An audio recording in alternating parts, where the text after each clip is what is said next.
Hi friends! This is Dainty Tank. Thank you for joining me. Welcome back to Fatal 12. This is part 18 in the series. Last time we left off, we had a lot going on. We had the cultural festival and Naomi had just gone to get stuff with friends for the cultural festival, and then suddenly you shows up. And we were about to go after you while Miharu handled Mao. So, we'll see, shall we? Jumping straight back into things. Woo! Also, welcome back to Pride Month! Share the queer! Paper cup and coffee.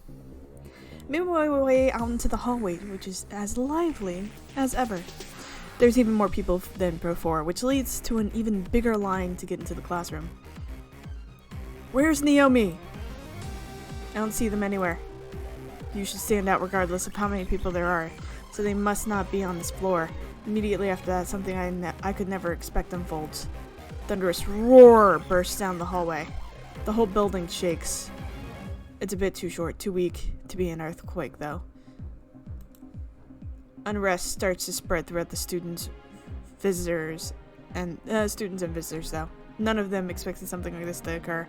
Worry and confusion take hold. Sharp headache follows soon after. It's similar to the one I experienced when I first met you in person. Wait, that's right. Our meeting in front of Shigetsugu's house wasn't our first. My memory is still fuzzy, but my psyche is sending me warning signals. Either way, all I can do is head towards the source of the noise. I dash through the crowd. We have already begun to settle back down. It wasn't until I am on my way to another floor that an evacuation order gets issued. Oh no. Naomi finds herself in pursuit of the young boy. She doesn't know his name, but the look in his eyes was familiar. While the class leader has to make sure everything runs smoothly, she decides to go with some friends to stock up and ensure they don't miss anything, as well as take charge in the off chance that what they need is sold out. As expected, they can't find the exact same things they needed, but she was able to pick out suitable replacements. Fortunately, she expected that things might become hectic on their first day. She did everything she could to make sure things would go well, but it's rare for that to happen when doing such things for the first time.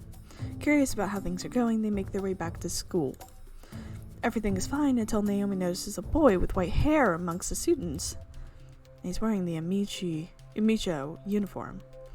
The most striking thing about him is that he would be easy to mistake for a regular student thanks to his gender-neutral appearance. However, Naomi is aware of his true nature. He is a participant in divine selection. He could very well be Rinka's enemy. Oh, wow. Wasn't I expecting? He looks all around as he explores the school. Naomi can only surmise that he's searching for someone, most likely Rinka. At first, she considers getting in touch with Rinka, who's probably still at school, but her phone's battery has died. Out of all the things to forget, it had to be charging her phone. So she tried to call her. Is that? Naomi has already convinced herself to take charge of the situation. No! She makes up an excuse for her friends and then begins to tail him. Oh, that's such a cute image! Something's different.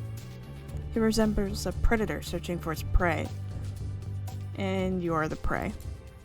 This isn't the same person she saw at the station the other day. Her gut is telling her that he's planning something here. Her heart races, every thump is palpable. Just then, a sharp headache overtakes her. Her mind flashes back to the dream she had of Rinka's death, dream she had told Rinka about. Those were memories of an event that had been undone. There's still too many question marks surrounding it, though. Why it happened, how it happened, and the predator behind it. And then the perpetrator behind it. The perpetrator? Her memories begin to catch up with her as she tails the boy. Why is there suddenly a perpetrator involved? The answer is simple. She recognizes the look in that boy's eyes. This isn't just about Rinka anymore. I'm as involved with him as she is. The worse her headache gets, the more she continues to realize that her dreams are in fact reality. He makes his way to a less crowded area, despite seeming to be in search of someone. It makes tailing him much more difficult, but Naomi refuses to back down. Eventually, he makes his way to a certain classroom. One not being used by any class for the cultural festival. It's serving as a storage area for unused chairs and desks. Naomi is able to find an appropriate hiding spot thanks to that. However, her hopes of remaining hidden are quickly shattered. There's no need to keep hiding. She can't stifle her surprise at being called out to. Her exclamation may be silly, but she is aware that this is no time to be embarrassed over such a minor thing. While she is unsure what to say, he opts to carry the conversation forward. I know you're dear to numeral 1. She died after protecting you from the blast on the train, after all. Ooh. You is completely different. Those dreams are real, then? The chill runs straight down her spine. Her every nerve fires signals of fear upon confirmation that her dreams are reality. I bear no ill will towards you, but regardless, I need you to become a sacrifice. Oh no. It's her duty alone to kill me. What in the world are you talking about? She spared my life before, and as a result, awakened my true self. I only know one way to live. That's why I need to be erased, no matter the cost. A light flashes through the room before Naomi could process what the boy means. A massive roar thunders alongside the light.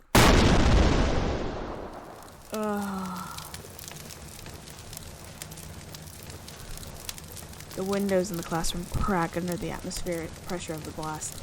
Naomi is blown away without even a moment to scream. Once again, she has come face to face with a bomb. It is in this moment that she remembers her fate is inherently connected with the others. Oh, no. It hurts. I knew you were tailing me all along, but it worked out in my favor. I planned on bringing you to this classroom in the first place. I planted a number of bombs at the desks here. All of this just to kill you. Why would you... Being such close contact with the explanation has marred her entire body with third-degree burns and worse. She's gotten pierced by several pieces of shrapnel that formed from the blast. The raw force of blast has crushed her ribs. Her breathing is ragged, weak, and ready to fade at any moment. It's ironic how things work for us participants. The explosion should have affected me just as badly, but all I get is this scratch on my cheek. The wind also happened to blow in my favor, while the desk simply happened to shield me. As for you, try not to talk anymore. Fragments of objects caught in the blast are smoldering in every corner of the room. The cracked windows eventually give in and collapse, allowing a large supply of oxygen to flow in. In response, even the tiniest of flames spark up. Naomi can only lay there as the heat washes over her in waves. All this while her senses slowly, steadily fade. This should serve as more than enough to have you realize what's at stake. Why? You're still able to talk. I'm surprised you'd even bother in your condition. His frigid response is enough to douse the strongest of flames. I told you already, I need to be erased no matter the cost. But, at the same time, I want to believe there's meaning behind my death. Positive that her being the one to do me in would supply such a meaning. She lacks the will right now, though. That's why I'm going to give it to her. Why? So persistent. You're about to die, but still. I'd rather not reveal too much. Don't worry, I'll make it quick. The boy approaches and clasps his hands around Naomi's thin neck. Not an ounce of hesitation or worry in his voice. And yet... Why do you look So sad. Even at the brink of death, she could notice the grief lurking behind the fierce look in his eyes. Shut up.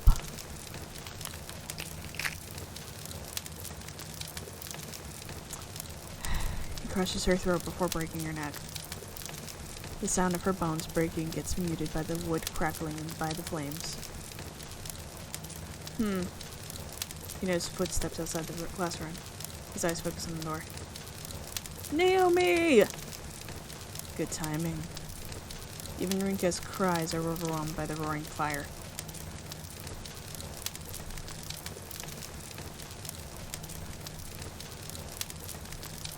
Fire alarm goes off through the PA system, warning both students and visitors of the situation at hand. It isn't necessary for me to understand what is going on, though. I'm bearing witness to the sea of fire that caused it to go off. Inside the room are two figures cloaked within the flames. Can't process the situation immediately. Naomi! Smoke bellowing from the room burns my throat as I struggle to speak. Naomi, no! I may have been better off not knowing what happened. Yeah. Naomi! Her body is lifeless, like a puppet without its support. And her body is being held by a boy. You. He steps away from her, and her body collapses to the floor. I dash toward her in an attempt to catch her. I have no chance to reach her in time, though. Just her body touches the floor, the flames swarm all over her uniform. I press on, though, noticing nothing will stop me from getting to her. Or so I think. Before I know it, I've fallen on my behind. It was Yu's doing. He approached and knocked me down without me noticing. Did you do this? I've been instructed to become a hero ever since I can remember. The entire concept of being a hero was a cheap way for others to make you do their bidding. I knew that, and yet I did nothing. It was all I knew. I had no parents, no friends, and certainly no allies. The only thing my past self had were missions to accomplish. Everything about my life was meaningless. I simply carried out every mission assigned to me in order to live on. I don't care! What have you done to Naomi? Your death was one such consequence. The only difference that time around was that I died along with you. I was meant to go out like a hero, the very image of a hero I recognize as worthless. Something in me changed, though. I need to call an ambulance. Hang in there, Naomi! I learned what it meant to lead a worthwhile life, but now that my memories have returned, I have no right to desire such a thing. In this place, the very least I could wish for is a meaningful death. To go out as a person, not a hero. I'm no hero, nor am I someone's puppet. I'm a human being, like everyone else. Kill me. Settle the score with your own fate. Shut the hell up! Nothing he's saying registers. Naomi is the only thing I'm concerned with. Not even the flames can distract me from that. Beating back the heat, I race to my feet. Reach my hand through the smoke toward her. Fine, do what you want. We can't die from this anyway.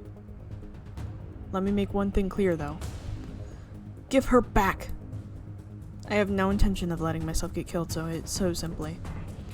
Give Naomi back! She's gone.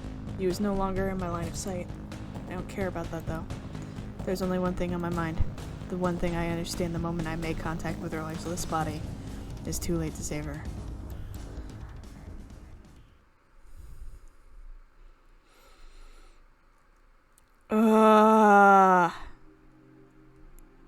Jeez.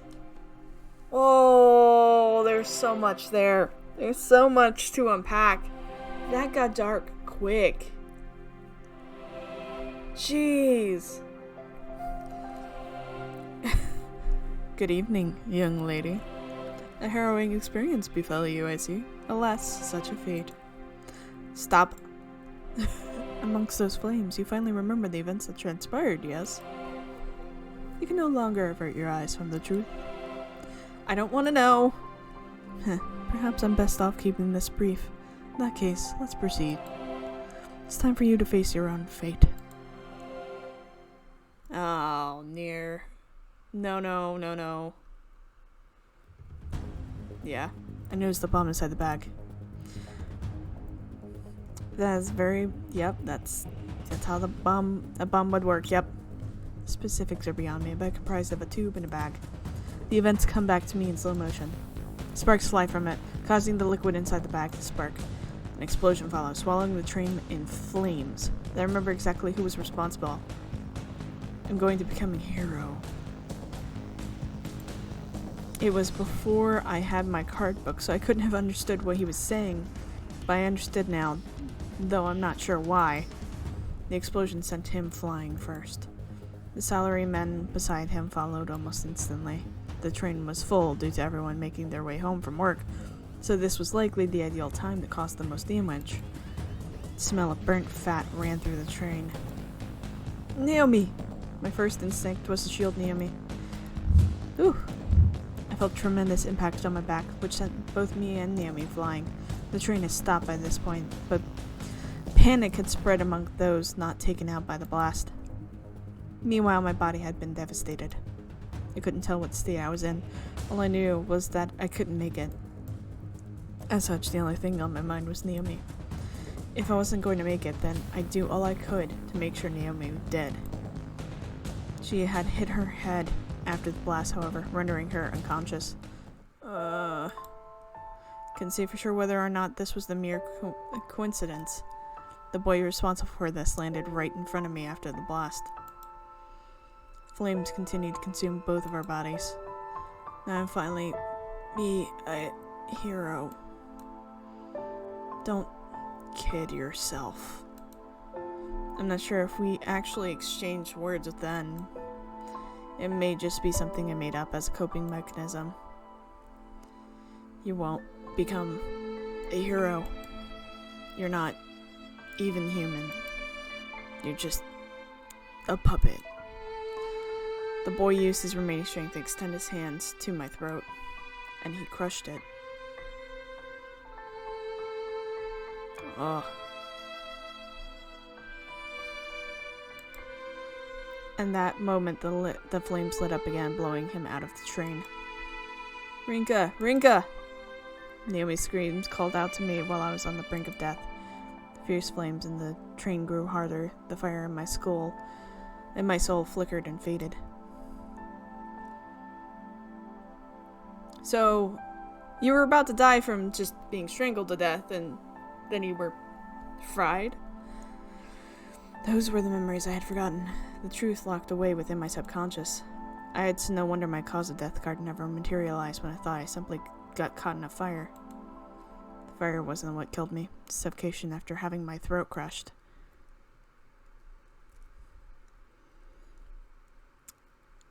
This went dark. Like, it went dark immediately, but, like, I was not expecting it to come back around. Hear the sound of rain outside as I wake up. Looking out the window, I notice how dark it is despite the time. Small droplets of rain pour endlessly from the sky. It's the beginning of the raining season. Lythe, who dislikes the rain, is curled up in the corner of the room.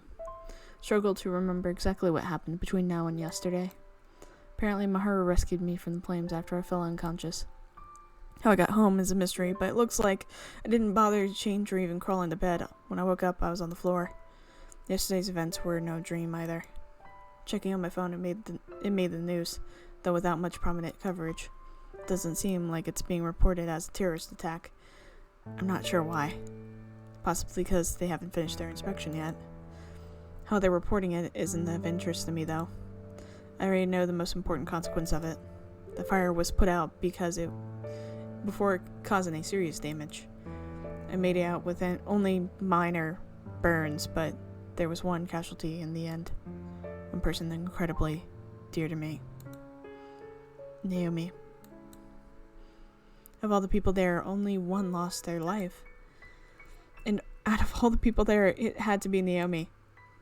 The more I repeat that to myself, the more I try and pretend it never happened. Why? Why her? What did she do to deserve it? It's all I can think of. It's my fault. Naomi died because of me. Because I got her involved. I'm to blame. I'm to blame for her death. This wouldn't have happened if I pushed her away. This wouldn't have happened if I had never asked her to shoulder the burden with me. If I weren't so weak, then none of that is relevant anymore, though. There's nothing but what-ifs. What I'm facing now is reality. What I'm facing right now is my own fate. My body gradually loses strength. Today, I put up a sign regarding Lionhouse's indefinite closure. At first, since the day it opened.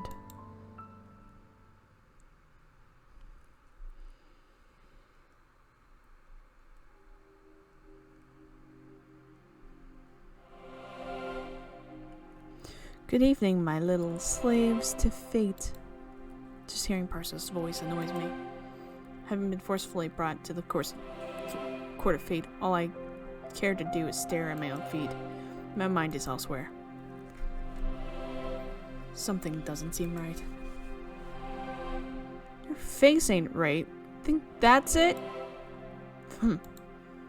Shrug me off, asshole. You're in quite high spirits, aren't you? Will you be surprising me tonight, perhaps? He's bluffing. Oh! This is the first time we've seen this guy. Male number 9. Yeah, I don't think we've seen number 9 before. Whoo! Hi, Dudo. I like your jacket. Lots of pockets, and I like pockets. Oh boy, gonna need you two to quit acting like you own the joint.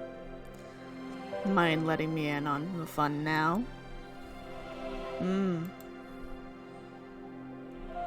Old 12 over there is right, though. In my line of work, you can tell when people are fibbing. So you're a detective of sorts, then. Sorry, bud. Gotta keep a few secrets around these parts. Would hate to make things harder on myself. Christ, what is it with all of you running your mouths? Let's just get started. I'm getting bored of how dumb you all sound. Quite the mouth, mademoiselle. Should I say merci beaucoup, or will a plain old thanks do the trick? Whichever you prefer. Talk about shrewd. Not bad. God. Just shut up. Just shut up already. Don't give a crap about any of this. Are you? Not even Miharu's voice can make me care. Nothing she says reaches me. As much as I enjoy the banter, I'd rather not have this drag on all night. Let us begin, shall we? Allow me to begin tonight's election. Revolve, O clock of fate. The clock begins its usual procedure, confirming each participant's intention for the night. I ignore it completely. Goodness gracious, the clock finishes its revolution. 6 elections in, we finally have a night with 0 elections. Should I take this as a sign that you're all faring well? Maybe so. Tonight's session resulted in no eliminations. I bid you all farewell. For now. Divine selection continues regardless of my emotional state. Dragged back to reality from the dream world, in spite of my desire to never wake up. 6th week.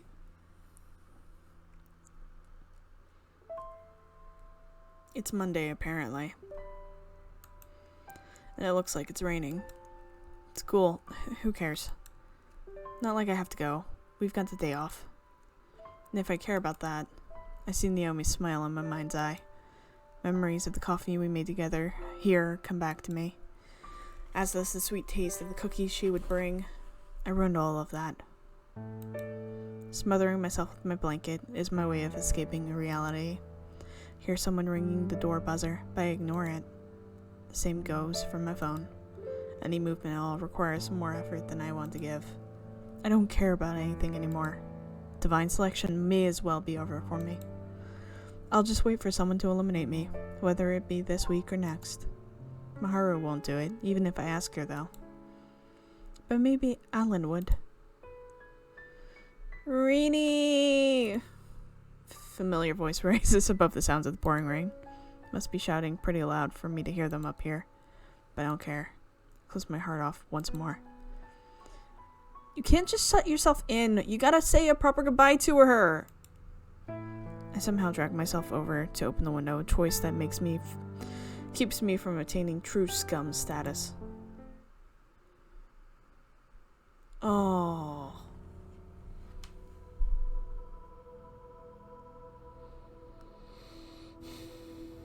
After I managed that, I forced myself to the town ceremony hall.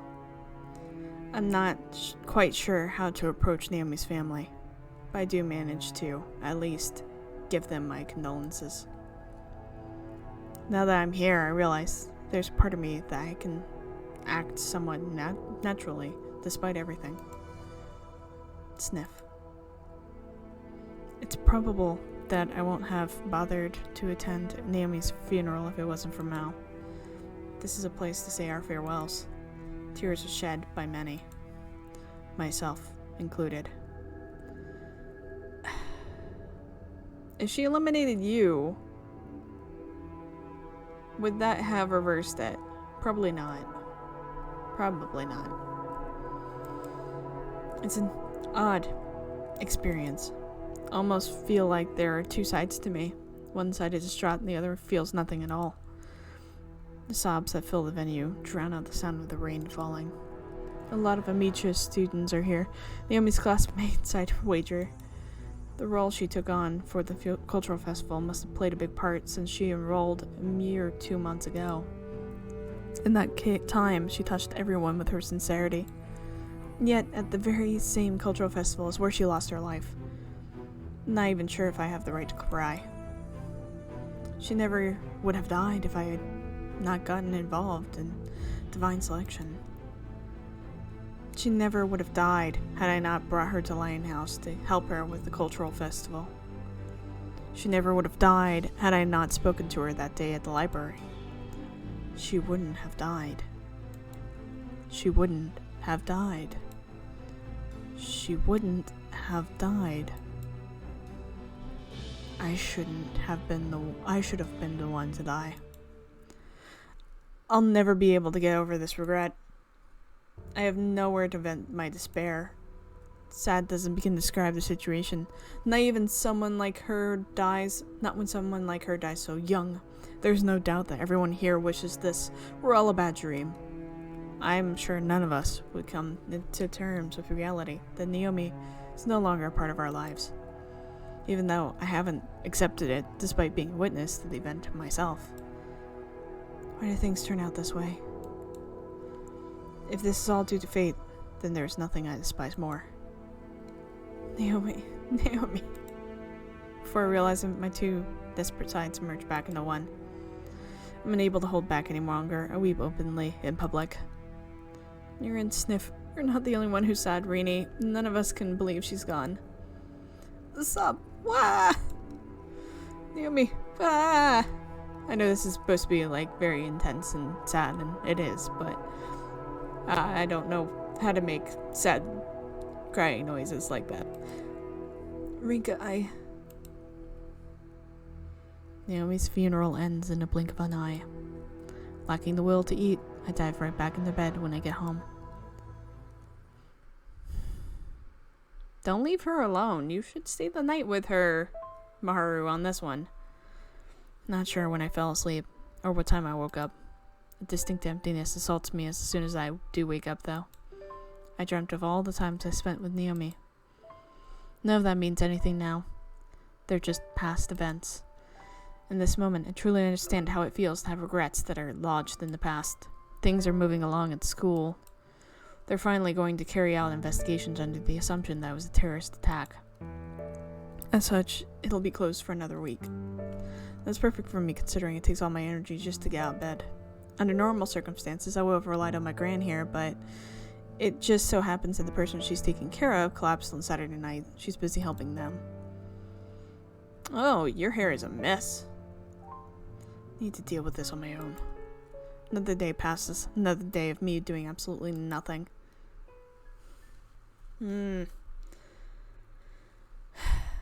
So you're gonna go to the library? Mishima Miharu's course of action in the face of recent events is a stark contrast to that of Rinka's. The despair displayed on Rinka's part has only served to fuel Miharu's determination. Here we go. Miharu's gonna step in and solve the thing. She may have found Naomi unpleasant, but at no point did she wish for things to play out as they did. Yeah, she wanted Naomi to not be Rinka's focus, but kinda didn't want her to be killed. I'll do everything I can for her. Though the high school portion of the Amicia may be closed, the middle school and university campuses are operating like normal. This allows Miharu to make use of the library. Right now, her priorities put everything into perspective. In this regard, numeral 4 is an utmost priority. Miharu is aware of his real name, you. She overheard Rinka muttering it to herself before. She is also aware that he is the one responsible for Naomi's death, having planted bombs in that classroom. For whatever reason, he seems desperate for Rinka to kill him too. I'm honestly not too sure about what's going on. I may not have been close with her, but Naomi's death is taking its toll on me as well. Today is the first day she truly begins to take divine selection seriously. As much as it pains me to admit it, I'm incapable of bringing Rinka's smile back on my own. Miharu has no grasp whatsoever on Yu's background. Even so, she makes the decision to perform as much research as possible. Her claim that she would give her life for Rinka is no lie. She has no intention of it becoming a lie. If she has ever been sure about anything in her life, it is that. Should her reactions fail to protect Rinka's smile, there is no point in taking them. Suppose I have you to thank for allowing me to realize something important, Naomi. Miharu has very few cards pertaining to participants other than Rinka in her own possession. While she may possess a keen intellect, she is but a mere high school student. Without a reliable source, all she can do is rely on newspapers, books, and the internet. Numeral 4. Name you. 9. Regret. This is the man who spoke for the first time during the 6th election. Number 12. Name Alan. Finally, 12. Cause of death. This is all the information he has pertaining to participants other than Rinka and herself. Oh, you have Alan's cause of death. Well, she does have an idea regarding number 11's regrets. She has been unable to obtain a card out of it thus far. Of the remaining participants, Alan seems the ideal target, considering he's already eliminated 3 others. The only issue is that his regret remains a mystery to her, plus the fact that she's yet to meet him face to face. That said, searching him is easier than the others, comparatively, due to his celebrity status. He's been featured in several magazine interviews and TV shows. Apparently, he's from an area in southern India, where English is a primary language. In that case, all she has to do is look up and translate any words or phrases she doesn't understand. I'm curious about you, but there are too many unknown factors surrounding him right now. Having found her priorities, Miharu begins her research. Determined as she may be, she cannot afford to lose sight of the bigger picture, and thus begins Miharu's quest for information. You got this, Miharu! We believe in you! On her way off campus, Miharu notices the silhouette of an unknown, unfamiliar man. She errs on the side of caution and takes a different route in order to keep her distance from him. Hey there, how you doing? He opts to call out to her anyway. Miharu doesn't respond. Instead, she allows him to approach while staying on guard. She does so. She finally recognizes him. It's numeral 9. Well, you sure don't look scared. Or maybe you're just trying to impress me with that stoic act. I'll leave it to your imagination. As far as I'm aware, you shouldn't be able to find me by using my name. Hibinata Miharu doesn't exist, technically. You may be able to link the name to Mishima Miharu when looking through Nietzsche's records, but that's no simple task. In that case, he may have been waiting for Rinka. It's possible he received her name card during the initial distribution. But he didn't. Miharu quickly realizes that isn't the case, though. It was number 8. who received that card, and she's already been eliminated. She was eliminated by Alan, so number 9 being in possession of a card that would make little sense. This leads Miharu to another conclusion. You wouldn't happen to have my regret card, would you? Sharp, aren't you? Though that probably works against you more than you'd like. Gotta admit, your regret sure took me by surprise, but thanks to that, I managed to find this place. Although it seems you've parted ways with that Rinka girl. I can tell you two were acquainted back when Divine Selection first kicked off. That's why I made sure to look up all the students here. Didn't find anyone named Miharu, but did find a Miharu. Making the link while knowing what you look like was pretty easy. I certainly hope you're not here expecting me to give you information pertaining to Rinka. We may no longer be friends, but I have every intention of keeping such things to myself. Don't worry, I know. You'd be at risk if I eliminated her. Miharu's involuntary reflex to shoot him a glare. How could she not, after someone dares to bring up the idea of eliminating Rinka? He doesn't quite interpret it that way, though. Hey now, don't get the wrong idea. I got no intention of eliminating you for the time being. I'm here to negotiate. You managed to get the upper hand against numeral 11 before, yeah? That's what led me here. I trust you know what I'm getting at. Are you generally suggesting that we cooperate? Why now, of all times? I've been keeping a watchful eye on the situation so far, but it's mainly because I figured the numbers would dwindle even if I kept out of it. His approach sounds similar to Miharu's. He may actually be cunning despite his attitude. I made it to a point to wait till we made it through a week without anyone being eliminated. Once that happened, I figured it'd be time to act. I expected it to happen around 3 elections in, but nope. Divine Selection's been way more intense than expected. Well, you talk some sense, at least. Unfortunately, I can't agree to work with you just yet. You're hoping for some of my info or something. You do know far more about me than I do about you, which is to say, absolutely nothing. Expecting me to cooperate with you under such circumstances is pushing it, no? Miharu decides to lie through her teeth. In reality, she already knows his cause of death. Telling him she knows nothing seems like the best way to make things proceed smoothly. It's enough that I admitted to having info on you. It also feels like you're threatening that you would eliminate me with ease if you looked into my cause of death. Oops. Not what I was going for, trust me, though. Can't just give away my own info, either. Think I could convince you by telling you what I know, what I think of this whole charade instead? Won't make any promises, but feel free. Noticing her taking a step closer to him, numeral 9 continues. My honest opinion is that everything about Divine Selection is wrong. You know how many participants there are who have no qualms with sacrificing others for their own means, don't you? They take advantage of the fact that everything will be undone once they eliminate someone by harming non-participants or using them as hostages.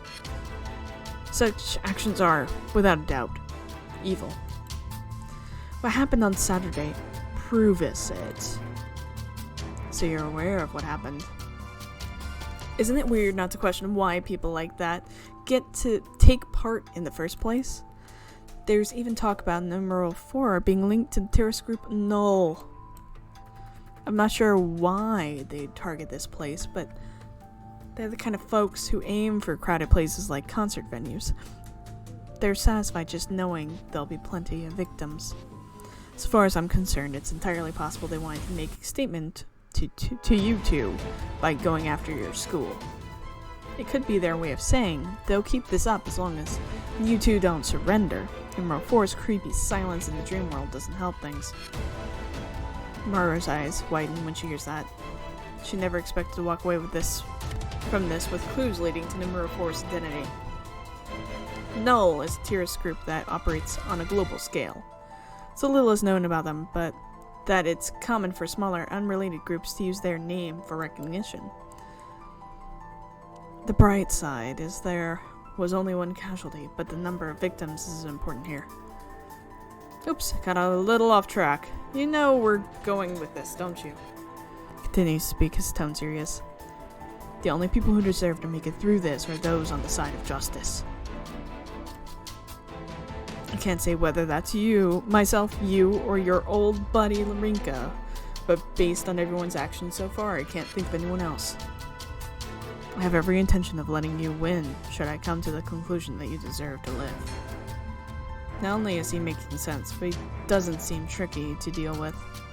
Of course, she isn't fooling enough to believe that everything he says is the truth. The fact remains that numeral 3, 4, 11, and 12 are all formidable foes. He may serve as a means towards their elimination. It bears mentioning that his beliefs on this whole subject matter mean nothing to her, especially when Rinka was among the 3 names he just brought up. What's most important to her right now is the possibility of obtaining more information about number 4 through him. So what about it? Fancy joining up with me? I'd be lying if I said I trust you completely, but doing so doesn't seem like a bad deal for me. With a quick huff, she continues her act. Ideally, she would get as much information on numeral 9 as she can right away, but that's unlikely. Fine. I'll cooperate. Just keep in mind that I have every intention of breaking ties with you when I deem it appropriate. Got it. It'll do what I can to prove I'm trustworthy, but I'm fine with that compromise. Let's get straight to business then. I've actually got another accomplice, so follow me. His statement leaves Miharu curious. Is it someone unrelated to divine selection? While it's dangerous for her to follow him when knowing so little about him, she risks losing his trust should she refuse. He may be one to keep an eye on, but he's also not likely to betray her so fast. With that in mind, she makes sure her phone has plenty of battery remaining before following him. Ooh. We're going to a bar. I'm fine with that. I think this is a good place to stop. There was a lot of emotions there. Please always check in with yourself and make sure you're okay during this series. Take breaks if you need to. It did get intense this episode. So, I am very curious as to where this goes, especially with the new contender, so to say. Number 9 has done literally nothing up till this point. I literally forgot about him. I was just like, oh yeah, there was another person. Huh. So, we'll see how this goes. Subscribe, send this video to other people. I was like, hey, come watch this deep, dark Yuri. I was not expecting this when I picked it up, so we'll see how it goes. With that, I'm going to leave it here. I love you all. And you know what? I'm going to see you next time. Bye!